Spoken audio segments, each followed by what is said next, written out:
Shalom, shalom. Yo soy Mari del Negro de Irure y es un privilegio coincidir con ustedes en este espacio. Hoy vamos a estudiar la parashá de la semana y en esta parashá es la parashá Tetzaveh. Y de la parashá Tetzaveh vamos a ver un poquito lo que es el aceite puro y por supuesto relacionado con ese candelabro de oro, ¿verdad? Esa luz milagrosa. Vamos directamente a Éxodo 27 y dice así. Y tú ordenarás a los hijos de Israel que tomen para ti aceite puro de oliva, ¿verdad? Aceite puro prensado. Ahí es donde nosotros tenemos que estar alerta. Vamos a ver qué es prensado. Para iluminación, para encender una lámpara, es decir, la menora, en forma permanente. Te está diciendo hasta la forma.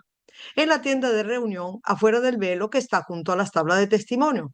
Y la arreglarán quienes, Aarón y sus hijos, cuando desde la noche hasta la mañana ante Hashem un decreto eterno para sus generaciones de los hijos de Israel. Wow, ya sabemos entonces, ¿verdad? Muchas cosas nada más en estos pequeños versos. Y que de paso es un decreto eterno para todas las generaciones. Es decir, mi hermano, entonces, que vamos a ver que, bueno, hay que hacer esto. Bueno, no tenemos templo, bueno, pero cuando exista el templo, eso es parte pues del mandamiento. Así que vamos a tener que hacerlo como el Eterno lo está diciendo. Pero necesitamos esa menorá. Nosotros ya la menorá la hemos estudiado la semana pasada. Quiero simplemente que recordemos en Éxodo 25 del 31 al 30 que esta menorá era pues de oro puro labrada a martillo, ¿verdad? Tenía tres brazos hacia su derecha y tres pues hacia la izquierda, o sea, de un costado y del otro costado. Arriba tenía la lámpara, tenía una flor de almendro, tenía lo que es una esfera y por supuesto pues las tres copas, ¿ok? En total eran siete brazos con el central que se encuentra allí.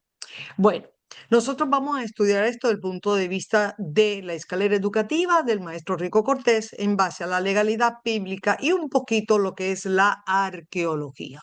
Así que el mandamiento es permanente. ¿Qué significa permanente? Algunos pues consideran continuamente. Ajá, pero la pregunta es, ¿son 24 horas al día o 24 horas al día o simplemente unas horas, pero sí todos los días? Y eso es lo que vamos a investigar un poquito. ¿Ok? Entonces, según existe dos, vamos a decir, interpretaciones. Uno, lo que es continuo, como por ejemplo dice Rashi, es cada noche sin falta. Es decir, la menorá se encendía cada tarde, ya lo vimos en el mandamiento. Ardía desde la noche hasta la mañana, o sea que no era todo el día todos los días, incluyendo en Shabbat. Tenía que ser todos los días, pero no todo el día. Y eso es lo que se llama Ner Tamid. El paralelo para nosotros es el Korban Tamid. ¿Por qué? Porque en el Korban Tamid, vamos a decir que la ofrenda se colocaba en la mañana y había otra ofrenda que se colocaba en la tarde.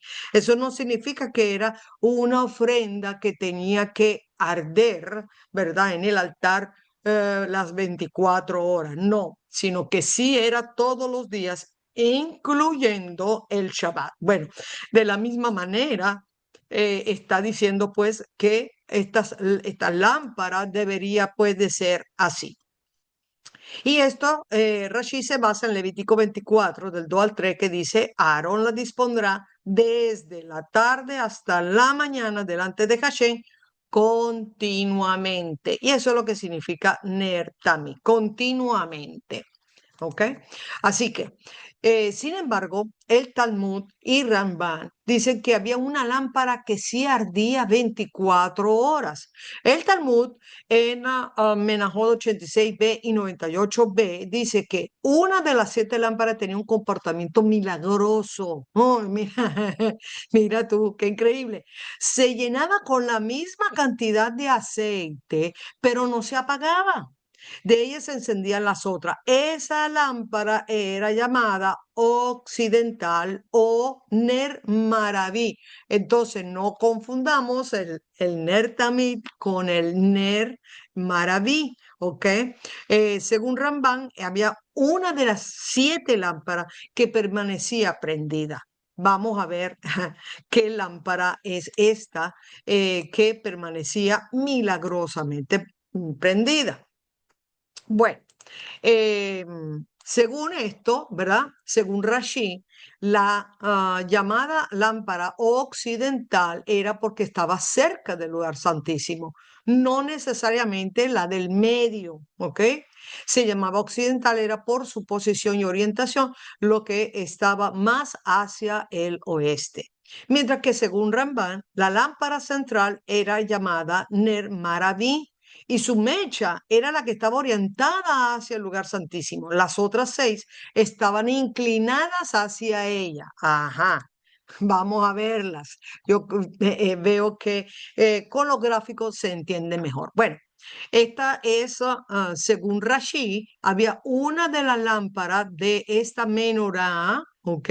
La lámpara que quedaba más hacia el oeste, es decir, más hacia el lugar santísimo, o sea, más cerca del velo que separaba el lugar santo del lugar santísimo.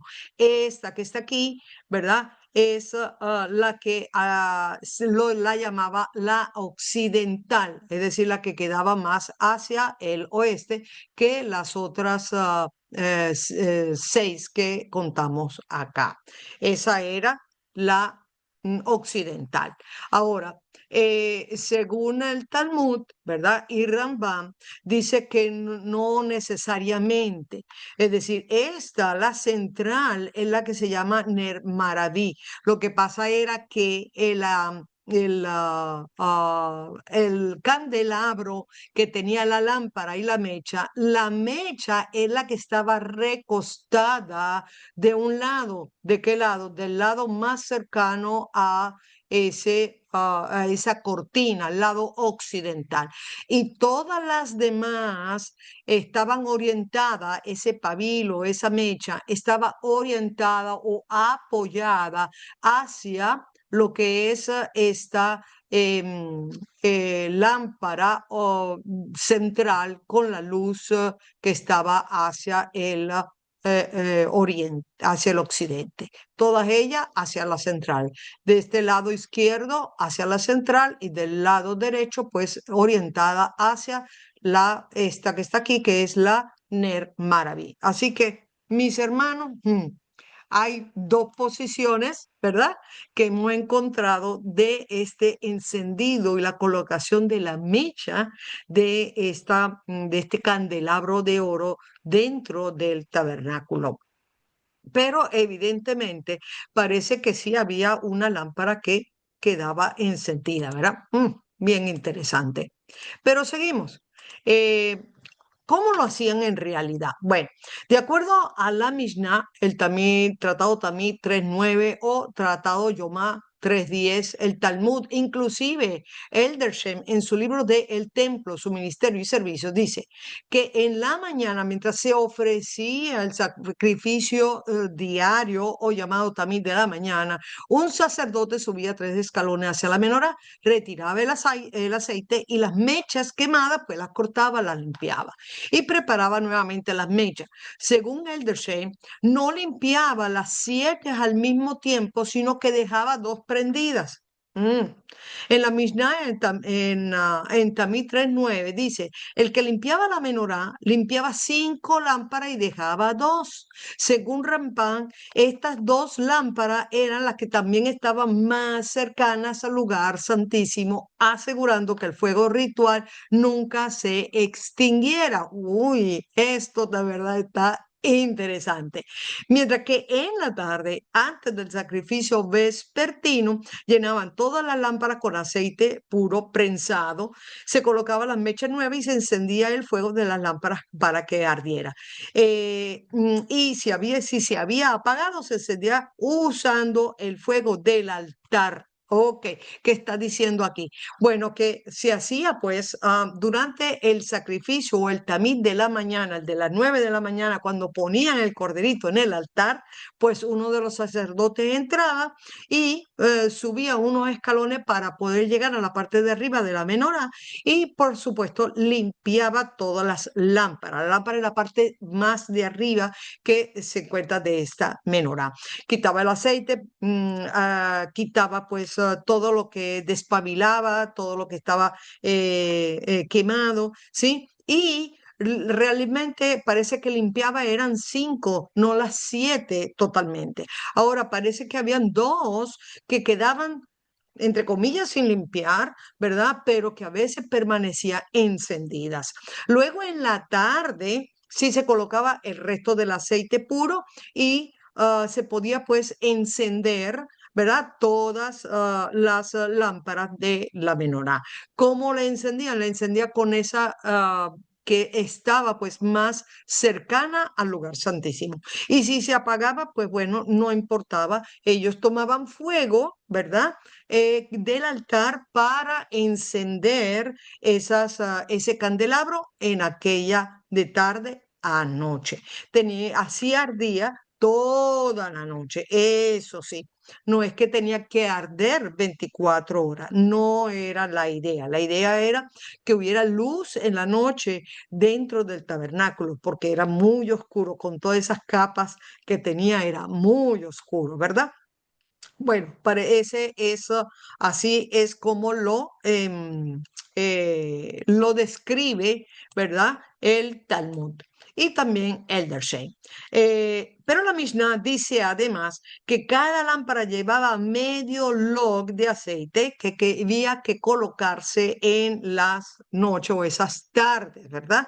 Como hemos nosotros leído. Es decir, mira, aquí está, ¿verdad? Los escalones donde se subía pues el sacerdote para encender o para colocar o para limpiar todo lo que es pues em, el candelabro. Y lo que está diciendo Rambam, bueno, de que habían 2 que no se limpiaban, generalmente estaban prendidas y eran las que estaban más cerca, ¿verdad?, del velo del lugar santísimo. Increíble. Ok, ¿qué cantidad? Dijimos que según el Talmud, cada lámpara llevaba medio log que era colocado por la noche. ¿Cuánto es el medio log? Bueno, este es para los que les gusta la matemática. Medio log es 150 a 175 cc o mililitros por lámpara. Si habían 7, multipliquemos entonces, era más o menos entre 1 litro 200 diario que se necesitaba. Recuerden que ese medio log por la lámpara era suficiente para que ardiera toda esa noche. No se necesitaba más. Ahora, en algunas oportunidades, pues a veces se debía de colocar un poquito más cuando, ¿verdad? El amanecer era pues mucho más tarde y era más oscuro, pues se tenía que colocar un poco más para esa época pues del año. Pero del resto más o menos eso es lo que se necesitaba. ¿Quién lo preparaba? Bueno, primero dice que en Levítico 24:2 manda a los hijos de Israel que traigan aceite puro de oliva machacada para el alumbrado, para hacer arder las lámparas continuamente. Ya dijimos que era continuamente. ¿Quién lo preparaba? Bueno, el pueblo lo traía las aceitunas, Moisés lo supervisaba para que estuviera puro y en la época del templo eran los sacerdotes quien lo inspeccionaba. Ok, vamos a ver cómo se hacía entonces el aceite puro, ¿ok? Se necesitaba primero, leímos que el pueblo era que recolectaba todas estas olivas, ¿verdad? Del árbol. Pero si usted quiere recolectarla, por favor, no se la ponga en la boca. Así la saque del árbol, no lo haga. Mire que se lo aconsejo. Es muy, muy amargo. Va a pasar un amargor por esos aceites que tiene justamente la oliva. ¿Ok? Que va a durar por mucho tiempo ese amargor en la boca. Así que cuidado, no lo haga.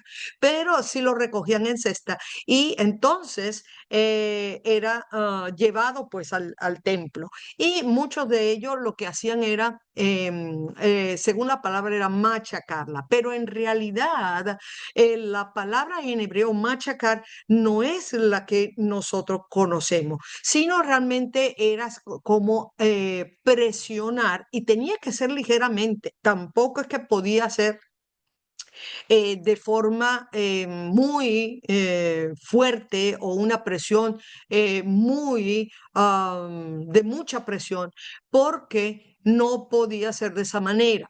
Ellos lo hacían a veces presionando con las manos, ni siquiera la ponían eh, en una tela y tampoco la exprimían de esa manera, no debería ser de esa manera, sino que al presionarla, el hecho de machacarla, es que la golpeaban ligeramente, ¿ok? Y la ponía en un tarro inclinado para que entonces sacara de esa presión la primera gota. Mira qué interesante, la primera gota. Esa primera gota era la que era más pura. ¿Ok? Repito, no podía ser triturada, no podía tener sedimento, ni siquiera ningún tipo de partícula. Es decir, entonces, el procedimiento es que el pueblo traía las mejores aceitunas, por supuesto, sin hoja. Hoy en día, bueno, hoy en día es totalmente diferente, porque se recoge todo y con ciertos ventiladores, ya que las olivas pesan, caen y las hojas, ¿verdad? Y los residuos vuelan y entonces así se van utilizando, pero se ponen en una moledora, se tritura prácticamente todo. Y luego se comprime, ¿verdad? Y es lo que nosotros hoy en día llamamos la primera prensada en frío. En realidad, casi todo se realiza en frío, o sea que eso que aparece en las etiquetas de de los aceites de oliva, pues no todo es verdad, pero esta primera prensada va para nosotros es de esa manera. Pero en tiempos antiguos era a mano, hecho a mano. Bien interesante, porque tenía que sacar la primera gota, ¿ok? Esa primera gota es la que se utilizaba. Se presionaba manualmente y es lo que la Biblia llama machacado. Se recogía esa primera gota. Fíjense cuánto se utiliza. En 1 kilo de aceitunas tomadas pues del árbol, se podía sacar de entre 50 a 90 cc de aceite. Es decir, mis hermanos, ¿qué se está diciendo aquí? Que de 1 kilo usted puede se obtenía solamente la cantidad, a lo mejor de una de las lámparas de la menorá. No más de eso. Así que se necesitaba mucha aceituna para poder sacar este aceite puro que se necesitaba para la menorá. Tenía que ser puro. Pero no solamente eso, sino que además tiene que ser inspeccionado. Algunos lo dejaban de cantar, ¿verdad? Y era llevado para que Moisés lo inspeccionara, que no tuviera nada, nada de partícula ni sedimento. Luego, lo restante sí se podía triturar y entonces ese aceite de oliva que también era sin sedimento y sin partícula, era utilizado, por ejemplo, para las ofrendas y para las harinas, ¿verdad? La ofrenda farinácea. ¿Hay evidencia arqueológica de esto? Sí, sí hay evidencia arqueológica. Evidentemente, mira, no solamente en Israel, en Galilea, en Samaria, en Ecrón, se consiguieron, pues, no solamente este tipo de, vamos a decir, ah, cerámicas donde se conservaba el aceite, sino también, pues, en esta edad de hierro se consiguieron cierto tipo de, vamos a decir, empresas, ¿verdad? Donde se hacía y se sacaba pues el aceite de oliva. Pero había pues este sistema de producción de aceite y era primero el golpeado inicial, como hemos dicho, aceitunas colocadas en cestos perforados, recipientes inclinados, podían romper ligeramente para que sacara este aceite puro y el aceite comenzaba a gotear por gravedad. Luego es que se hacía el prensado con pesos, se aplicaba bien o vigas o se aplicaba pues piedra para dentro pues o encima de estas canastas para que por presión pues sacara el aceite. Y por último, sí había una molienda donde se molía todo, es decir, no solamente la piel, la pulpa, si había hojas, no importa, y también pues se trituraba, se machacaba, todo eso. Aparte de eso, pues también el huesito, la semilla, pues también se trataba de partir y todo eso hacía pues después de decantarlo se quitaba toda la impureza y de ahí pues salía pues el aceite de oliva. Bien interesante, ¿no? Así que vamos a verlo simplemente en forma gráfica. Aquí está. Primero es el machacado. Recuerde que el machacado para nosotros es diferente, ¿verdad? Es como un aplastado, es como una molienda. Aquí no, el machacado era simplemente golpe suave, lo ponían en una canasta inclinada para sacar el aceite de oliva. Si no, lo hacían manual, una por una, para poder sacar esas primeras gotas nada más. Increíble lo que es el aceite puro. Luego sí, una vez entregado ese primer aceite, ¿verdad? Extra virgen, entonces es que pasaba a un prensado, ¿sí? Luego del prensado, sí había un triturado, la molienda final. Entonces, el primer aceite era el aceite puro, el único aceptado para la menorá. Y luego, pues sí, venía la segunda calidad de aceite, por llamarlo así, para la ofrenda y las unciones. Y luego el aceite inferior, que ya se llama inferior, pero también era el aceite de oliva utilizado para el uso común. Entonces, mis hermanos, ¿qué podemos decir? Bueno, la menorá, por supuesto, daba esa luz y eso especial que tenemos de esas dos velas que permanecían pues encendidas. Bueno, la menorá puede reflejar el mesianismo, ¿verdad? ¿Por qué? Porque el Mesías dijo en Juan 8:12, yo soy la luz del mundo. Pero no solamente, vemos que en Mateo 5, del 14 al 16, también insta a que nosotros seamos la luz del mundo. Pero esas lámparas orientadas, podemos decir que a pesar de que nosotros tengamos somos diferentes, ¿verdad? Como esa lámpara que tenemos, pues diferentes brazos, estaban orientadas hacia el lugar santísimo, pues bueno, eso es importante. ¿Por qué? Porque nosotros debemos de dirigir todas nuestras acciones hacia ese espacio. ¿Para qué? Bueno, para la toma de mejores decisiones. Además, el aceite puro de oliva, vemos que es la que alimentaba la llama. Es decir, que sin aceite no hay luz, no hay luz. Por lo tanto, nuestro aceite es justamente mantener esa pureza, esa pureza moral que nosotros sí podemos mantener hoy en día, ¿verdad? Esa pureza y mantener nuestra fe, nuestra oración, mantener y hacer nuestras buenas acciones.